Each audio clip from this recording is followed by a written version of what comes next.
Bismillahirrahmanirrahim. Assalamualaikum warahmatullahi wabarakatuh. Waalaikumsalam Waalaikumsalam. warahmatullahi wabarakatuh. Alhamdulillahirabbil wa binasta'in wa ala umri dunya badin wa ala alihi washabihi ajmain amma ba'du. Baik, di sini kami dari kelompok support vector machine akan mempresentasikan eh, yang berjudul support vector machine atau SVM dengan anggota Muhammad Wendy, Muhammad Alpiansah sama Paujan Aditya Putra. Selanjutnya di sini ada definisi SVM yaitu SVM adalah metode supervised learning untuk klasifikasi dan regresi. Selanjutnya ada mengklasifikasikan data linear dan non-linear. Tujuan utama mencari hyperplane terbaik yang memisahkan dua kelas. Selanjutnya, hyperplane adalah konsep hyperplane. Hyperplane adalah batas pemisah antar kelas. Yang pertama ada dalam 2D disebut line. Yang kedua adalah ada dalam 3D disebut plane. Keempat, dimensi lebih tinggi yaitu hyperplane. Terakhir, SVM mencari margin terluas antara dua kelas. Selanjutnya ada sejarah SVM. Diperkenalkan oleh Vladimir N. Pavlik pada tahun 1992. Populer setelah pengembangan soft margin classifier dan kernel trick oleh Bowser, Guyon, dan Pavlik.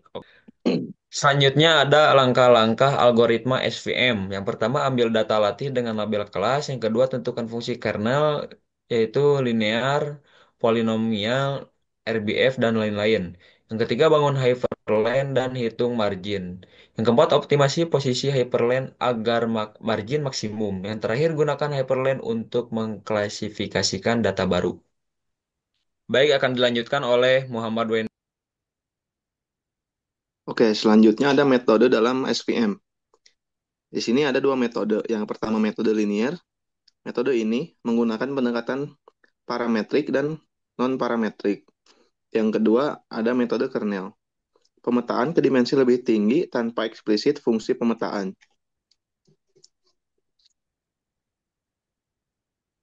Di sini ada fungsi kernel. Fungsi ini yaitu untuk menyederhanakan klasifikasi non-linear atau data acak. Dua pendekatan.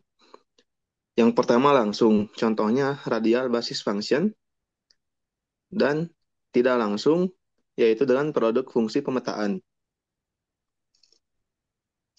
Penerapan SVM. Jadi SVM itu bisa diterapkan dalam beberapa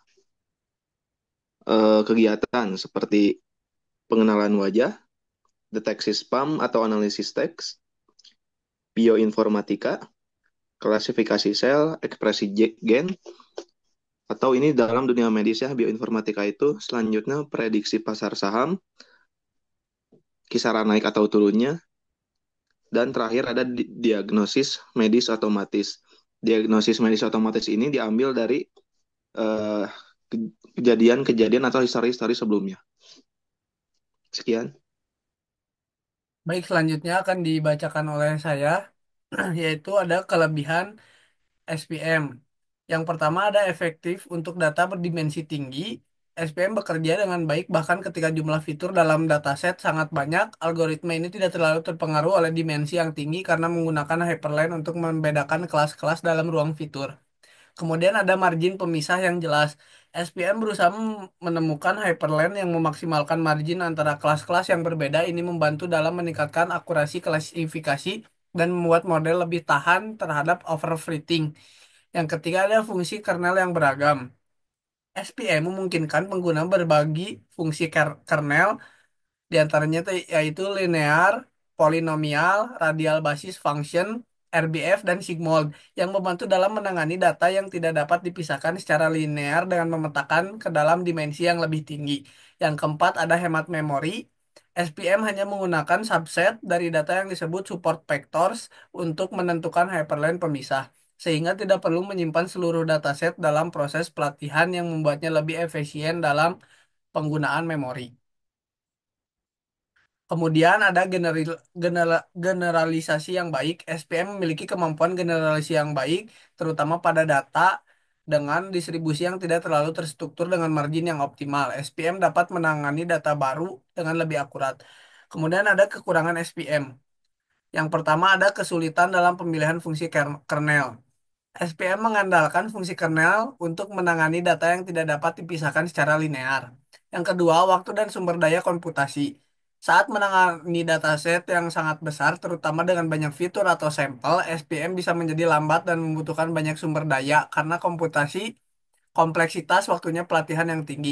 Yang ketiga ada sensitif terhadap data yang tidak seimbang. Jika dataset memiliki distribusi kelas yang tidak seimbang, misalnya satu kelas jauh lebih dominan daripada yang lain, SPM dapat mengalami kesulitan dalam menghasilkan model yang baik. Yang keempat ada interpretasi model yang sulit. Tidak seperti model seperti regresi linear atau pohon, keputusan yang memiliki interpretasi yang lebih intuitif, hyperlink dalam SPM sulit untuk dipahami terutama ketika menggunakan fungsi nonlinear. Yang kelima ada kurang efektif untuk data sangat besar. SPM bekerja sangat baik pada dataset dengan jumlah fitur yang tinggi, tetapi kurang cocok jika jumlah sampel sangat besar. Algoritma seperti random forest atau deep learning seringkali lebih unggul dalam situasi tersebut. Kemudian ada kesimpulan SPM. Kesimpulan SPM eh, adalah algoritma pembelajaran mesin yang efektif untuk klasifikasi dan regresi baik pada data linear maupun non-linear dengan mencari hyperlink terbaik dan menggunakan fungsi kernel. SPM mampu menangani data kompleks berdimensi tinggi. Algoritma ini banyak digunakan dalam berbagai bidang seperti pengenalan wajah, deteksi spam, dan diagnosis medis karena kemampuannya dalam menghasilkan model yang akurat dan fleksibel. Terima kasih. Baik, cukup sekian dari kelompok kami. Maaf jika ada kesalahan. Dan terakhir, wassalamualaikum warahmatullahi wabarakatuh.